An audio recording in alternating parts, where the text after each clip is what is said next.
Hi, everybody. This is Craig from the University of Applied Research and Development, and it is our privilege to have Patricia Frost with us, who is the Vice Chair, National Pediatric Disaster Coalition and Pediatric Disasterologist. I got it right the first time. Yeah, there you go. Disasterologist. Thank you, Patricia, for being with us. Well, my pleasure, Craig. As I was sharing with you, it's a delight to actually have an opportunity to share some experiences with the students that you are, working with in emergency management and have an opportunity to talk to them about the children and their role, the emergency management role in making sure they're included in disaster planning and management. Thank you. Well, we've got the expert here today, Patricia, and that's you. So that's awesome. I remember reading a great article by one of our previous interviewees, and in his article in Disaster Preparedness on the website, he spoke about space aliens. And I thought this is a very strange article, but when you read it more thoroughly, it was about how do we actually respond and think about children? How do we care for children? Because they're very different than responding to adults and caring for them, reuniting them, and just thinking about their different needs as tiny humans. We need to think differently about them. So I'd love for you as the expert to share, how you became interested in emergency management in your role with university hospitals. Well, I have been blessed with a diverse career and came to emergency management kind of late. I had over 40 years of experience as a pediatric nurse in critical care and neonatal care and air transport and education and training at major academic centers like Stanford and UCSF, and also had the opportunity to do a little bit of medical relief work as part of that effort. I actually about 18 years ago, actually left being a nurse practitioner and went into emergency medicine, pre-hospital EMS, and got hired as a pre-hospital care coordinator to build the quality program for Contra Costa County, which is where I live right now. And eventually moved up and was assistant director, and just recently retired about a year and a half ago after 8 years of being the director of an EMS system responsible for over 1.1 million individuals, and Wow. in that capacity had the extraordinary experience of being what was part of the disaster response in terms of the medical health branch and medical health operating area coordinator. So had the opportunity to learn a great deal about public health, about pre-hospital medicine, ambulances, how they work with hospitals, building systems of care for heart attack and stroke, and working with the community.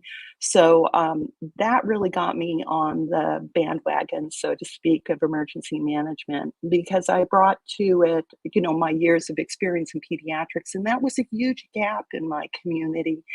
And so started early on really being an advocate for a national program in the United States called EMS for Children.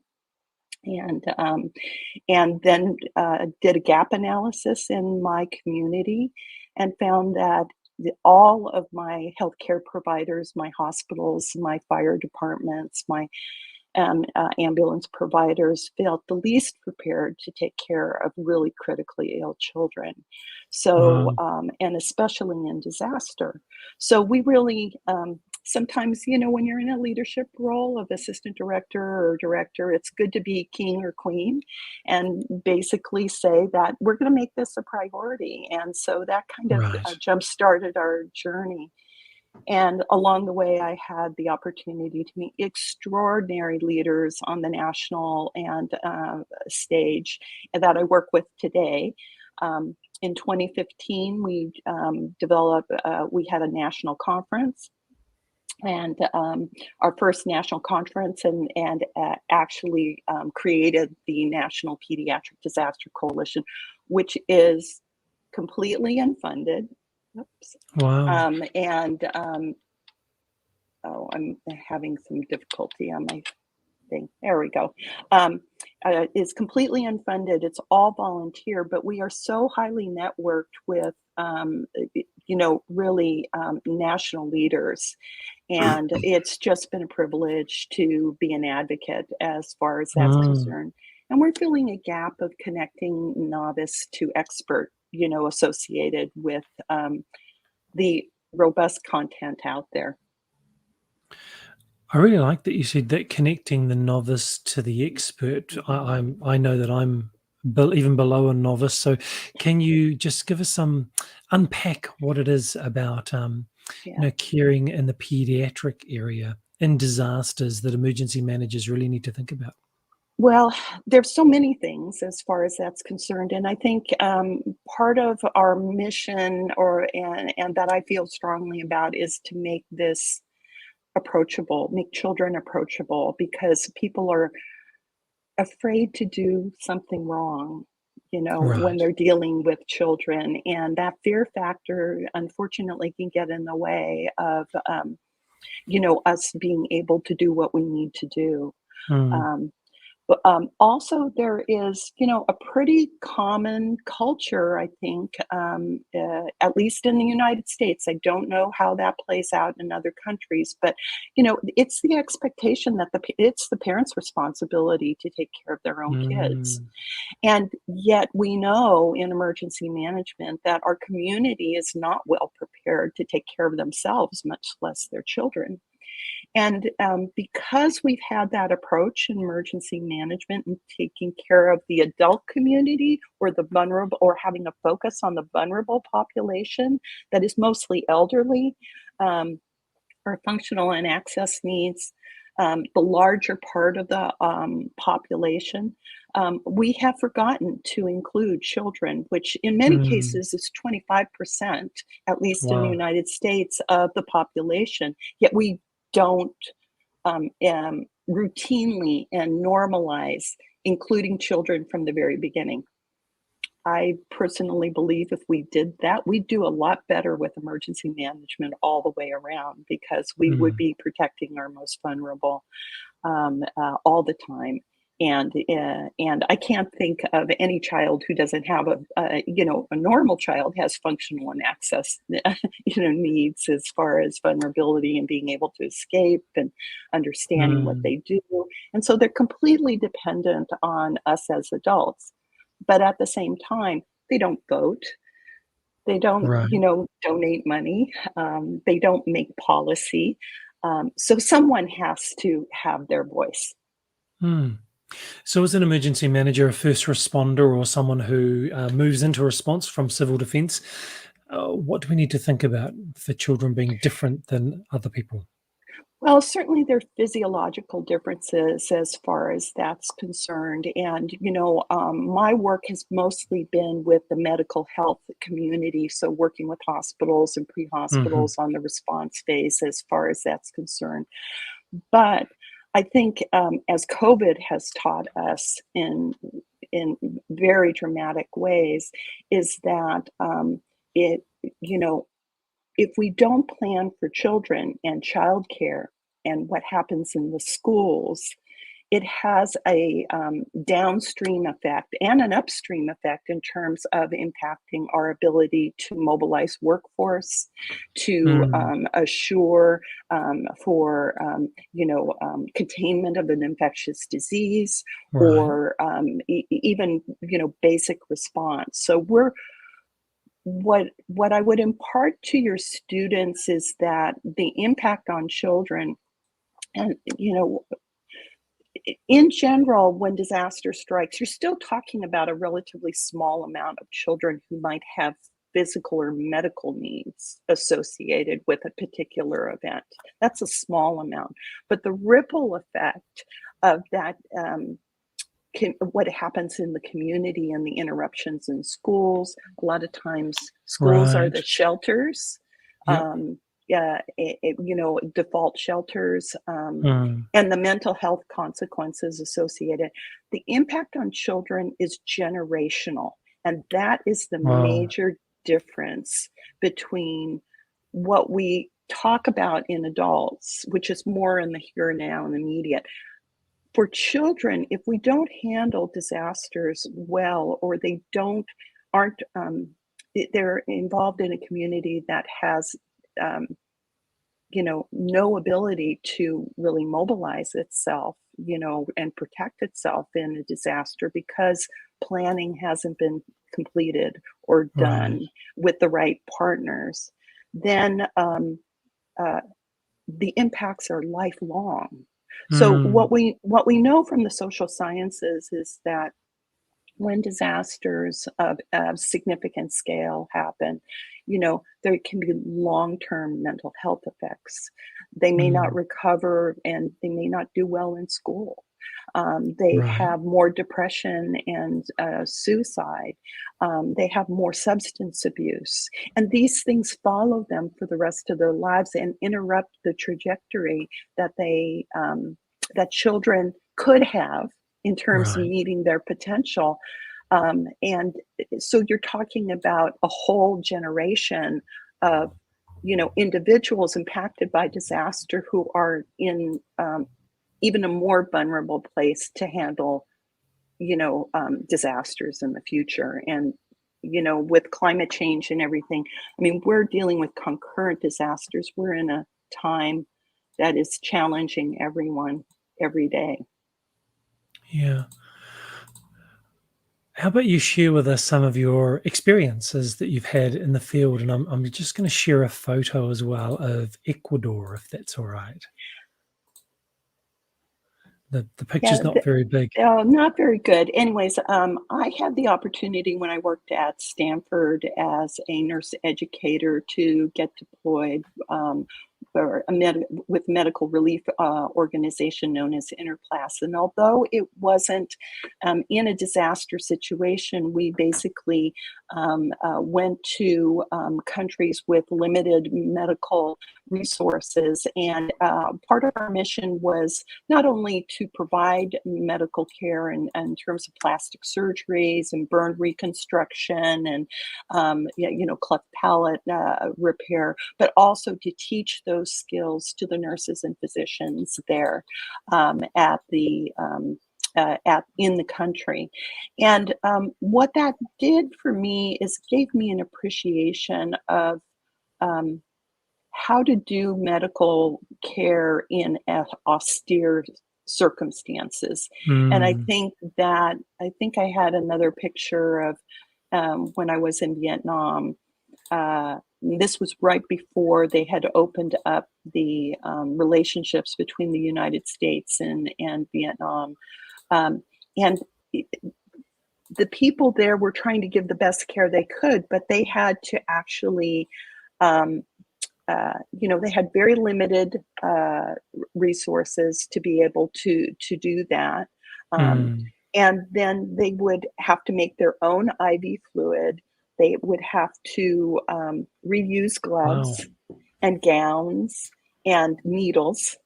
They had to Wow. sterilize, and they had. So you're talking about such disparities in terms of what we're used to in Mm. the United States or, more developed countries, and then going to a place where they don't have those luxuries. And what was ironic was that many, medical relief organizations had made a lot of donations as far as that, but they would make donations of really technical equipment and ventilators and all of these pumps, but there was no infrastructure in Mm. the hospitals to support that. So they sat and were never used. And Right. I'll always remember that in the ICU in the Children's Hospital at there in Vietnam, the families were being the ventilators for their children. They were bagging, using a respirator and actually Mm. acting as the ventilator there. So, it really gave me an appreciation of um, the huge disparities that are out there in terms of what the potential is. And then in my later work in emergency management as an EMS director, understanding how fragile our current resources are in terms of if the power goes out. I mean, we've suffered I live in California, so our county is California. We've suffered with terrible wildfires and power Mm, goes out, and then not having enough water, and with drought conditions, and also with COVID, even running out of oxygen in the mm, hospitals as far as that's concerned. Things that we could have never conceived of a few years ago, we're living in and dealing with. um, right. you know, how how rapid things can change in terms of your capability, and what are you going to have to do that. And people just didn't ever thought that these things would happen. And so, everybody's trying to MacGyver, you know, a a solution, and everything's just in time. But we should have been able to predict some of this for a long Mm, time and plan for it. yeah. Just as we wrap up, Patricia, I do want to say thank you very much for the work that you're doing. It is so important, and it's great that you can share and at least grab the attention of our students and our bachelors and masters in emergency management and those who watch the recording as well. For those people who it really has captured their attention and they can feel their heart pumping right now and think this is something that they may want more Mhm. information on, and they want to make a difference in this area, what are the best resources or training or experiences that emergency managers could put in? Well, there is a lot of content out there. The problem is that it's not getting connected to the people who Mm, need it. And so this right. is part of the mission of the National Pediatric Disaster Coalition. We have a very simple listserv. Or, what I encourage people to do is actually follow us on Twitter. Twitter is actually a great space, and all we do is post and let people know about resources that come from vetted, sources, multidisciplinary. And so we fill that void by letting people know about these resources. And then what we do is we ask the people that um, on our listserv to act as conduits, and Right. connectors, and even if the information we send out doesn't apply to you, there's someone in your community this could applies to. So please just send it off and share it as far Mm, as that's concerned. But there are great programs out there. Some of them are online. I'd love to hear from your students. And if they would join the listserv, we are open to, having them join us on LinkedIn or Facebook or Twitter as far as that. I like Twitter the most because we can be very nimble, right. with it, and also share information very, very rapidly under changing conditions, which we, did a lot of during COVID. Mm. I will make sure that for those watching this, with the show notes, we've already got Patricia's LinkedIn profile link, but I'll make sure that I have the organizations and the Twitter and the coalition's website details. I'll update the show notes so that this is on Facebook, it's on LinkedIn, and it's on YouTube so that the maximum number of people can access the information. Patricia, please don't go anywhere when we just wrap up now, but I do want to thank you very, very much for your time. I appreciate you giving it to us. Thank you so much. And, just encourage your students in emergency management to always include children. It just will make their work so much more fulfilling, and it's the right thing to do. Brilliant. And for those of you watching the recording, and for our students and for the colleagues in emergency management, as we know, emergency managers are always upskilling, training, learning about new regulations and new technology and new procedures. And so you've got that big binder full of all of your certificates and all the training you've done, but maybe it hasn't pathwayed really seamlessly into an academic degree, whether it's a bachelor or a master's program. And so do reach out to us at uard.ac.nz or uard.org, and we can give you recognition of prior learning for all of your training and your industry experience. And we'd love to help you move forward with your career goals if a degree is the way to do that. So thanks for being with us. Thanks again to Patricia, and we look forward to seeing you next time.